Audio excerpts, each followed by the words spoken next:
Naku guys, nagkamali na naman po again and again and again ng script na nabanggit itong si Harry Roque. Talaga nga naman, dala ng kanyang kadaldalan, iba na pong script ang kanyang nabasa. Hindi na po tumutugma kay Bato, hindi na din tumutugma kay Maharlika. Talaga nga naman, oo. So naniniwala talaga ako guys sa kasabihan na nauhuli ang isda sa bunganga. Ang problema, hindi naman isda si Roque ba? Butanding. Anyway, ito na nga po guys, parang sinunog po ni Harry Roque, parang ginisa niya. 'Di ba? Ang kampo ng mga DDS sa mismong sarili nilang mga taba. Kasi si Harry Roque na mismo guys ang nagsabi na wala naman daw pong napapatunayan na gumagamit ng ipinagbabawal na gamot, ipinagbabawal na droga, itong si PBBM. Siya na po mismo guys ang nagsabi, and after niyang magsabi nun, parang nag-sink in sa utak niya, ay parang may mali. So bigla agad siyang kumambyo na dapat paimbestigahan na ito. Tapos bigla na naman ulit guys nagkamali na hindi naman daw po pala conclusive itong mga dokumento ni Morales. Tapos mamaya biglang na sink in sa utak niya, ay may mali na naman ako nabanggit. Tapos sabi niya na dapat itong si PBBM ay magsalita na. Tingnan nyo guys, yan po yung sinasabi ko sa inyo na wala ata silang GC, hindi ata sila nagkakaintindihan sa script. Ang problema kasi dito guys kay Harry Roque, masyadong matabilang dila. Anyway, meron tayong video. Ipi-play ko yan sa inyo mamaya. So, recap lang tayo Ganyan din po yung nangyari. Dito yung tinawagan siya ni Digong Kono, na natatakot na si Digong na baka anytime hulihin siya. Yung mga private na usapan, 'di ba, dapat private lang talaga yan. Ang ginawa ni Roque, binulgar niya. At the end, sila yung nag-fight ni Panelo. 'Di ba? Another drama. Pangalawang drama is yung sa gentleman's agreement. Nadulas na naman si Harry Roque during that time. 'Di ba? And after niyang madulas, sino ulit yung naglinis? Si Panelo. Ngayon, guys, nadulas na naman po siya ulit, and we do not know kung sino yung maglilinis nito. It's either si Maharlika or si Bato. Pero ang kinalalabasan po dito guys, sinungaling si Maharlika, and bakit pinatulan ni Bato de la Rosa itong PIDEA leaks? Kasi in the first place, hindi naman po guys totoo ang PIDEA leaks na yan, gawa-gawa. So bakit nga pinatulan pa? So ngayon, panoodin natin guys ang video. Panoodin natin So, sa akin naman, dapat bigyan niya ng weight kasi ang sinasabi lang namang report ay merong number one, isang confidential informant na nagsabi na gumagamit ng pinagbabawal na droga ang ating presidente, at number two, dahil dyan, naghanda sila na para raidin yung lugar na yon. No? Wala naman pang napapatunayan. Kung hindi, nagkaroon ng surveillance, gumagamit ng pinagbabawal na gamot ang ating presidente at naghanda mag-raid na hindi naman natuloy. So ngayon, ang ibig sabihin lang yan, hindi pa rin conclusive ang ebidensya na gumamit ng pinagbabawal na droga ang ating presidente, to be fair. Pero kinakailangan na talaga siya magsalita kasi napatutuhanan yung dokumento. Diba? Cambio ulit. Diba? Kita niyo yung nag-utal-utal siya doon pa lang sa part na wala pa namang napapatunayang ebidensya na gumagamit ng droga. Itong si PBBM, bigla siyang nautal doon, and then kumambyo siya na dapat paimbestigahan, ganon-ganon.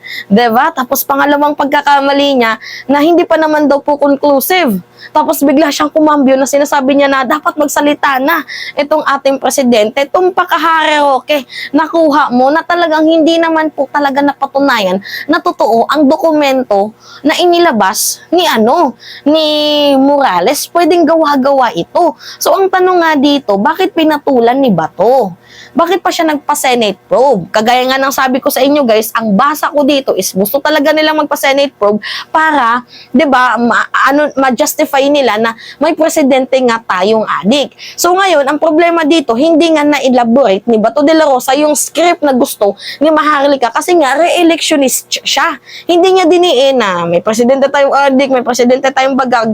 Kasi nga Ang ginawa niya guys is magre-re-election siya. Gusto niya din makakuha ng boto sa sa mga BBM supporter. Ginamit niya guys yung pagkakataong iyon. Ang problema, pumalpak, political suicide ang nangyari sa kanya. Nagalit kuno ang mga DDS according to their script. And syempre, hindi naman tayo kasali sa script. Nandito tayo sa ating emotion and alam naman natin na kung paano gumalaw yung mga hayop na yan. Alam naman natin kung paano sila kumilos. 'Di ba? Alam natin yung mga plano nila. So nadala na tayo. Another political drama. Yan nga yung sinasabi ko sa inyo guys na dapat natututo tayong magbasa ng mga galawan sa politika kasi inuuto nila tayo eh. Kagaya ng nangyari doon sa Cebu. Ano yung sabi ni Digong? Hindi daw gumagamit ng droga si PBBM. Pero yung naunang prayer rally niya doon sa Davao, sabi niya, kitang-kita na sa bunganga niya mismo. Vinidyohan ng mainstream media. Ang daming video na meron daw tayong presidenteng adik, na meron daw tayong presidenteng bangag. So yun na nga guys. 'Di ba? Tapos ang source ni Morales, hindi naman magsasabi ng adik ng si former President Duterte kung wala siyang kinalaman. Ginawa niyang source si Digong, si Digong bale-balentong. 'Di ba? Bumalentong sa sa Cebu. Sabi niya, wala ko sinabi na nag-a-addict si PBBM. 'Di ba? Tingnan niyo guys. Grabe yung drama nila. So ngayon, itong si Harry Roque, nadulas na naman. Nako, baka ikaw yung murahin ni Digong. Tapos yung sabi niya ulit, hindi naman daw po conclusive na gumagamit ng droga si PBBM. Yun na nga, tumpak. Hindi naman talaga gumagamit kasi unang-una, isa na lang yung kidney niyan. Bato, kidney, basta. Isa na lang yung niyan. Atay ba? Basta yun. Kasi nagkasakit yan dati. Tapos, papagamitin mo pa ng pinagbabawal na gamot? Yun na nga guys, ginagawa kasi nilang source. Itong si Maharlika, alam nyo naman si Maharlika, masyadong butangera. Masyado yung bunganga, masyado yung bibig. To the fact na maniniwala kayo sa isang tao na nagsabi na si Bongbong Marcos daw ay daya. 'Di ba? Tapos biglaan nagsabi din siya na naniniwala ako na si Bongbong Marcos ang totoong presidente, elected president of the Philippines. 'Di ba kagaya nga ng sabi ko sa inyo guys, mahirap paniwalaan yung mga taong pabale-balentong. So, although hayaan niyo silang magsalita guys kasi total pera din naman natin yung mga pinambabayad sa mga bayarang vloggers na yan. Pera natin guys, ang gawin na lang natin, manood tayo sa kanilang show, kumuha tayo ng popcorn, tumawa tayo. Yan na lang yung magagawa natin kasi you know what guys, yung mga pinagsasabi nilang paninira, pera din yan ng gobyerno, putang ina. Pera din yan ng gobyerno, yung ginagamit nila Maharlika na kunyari, maninira sila, sinuswelduhan sila ng mga ng mga alipores ng mga mas matataas sa kanila. Kumbaga, may magdadrop lang dyan na ito ay content mo to. Content sila. May sweldo sila sa YouTube, may sweldo pa sa pera ng gobyerno, kaya ang gawin na lang natin dito guys, tingnan na lang natin yung show nila. 'Di ba? Kasi sabi nga nila, life must go on. So tingnan na lang natin kung ano pa yung mga mangyayari. Kasi yung ginagawa nila, hindi love of the country. Personal na interest. 'Di ba?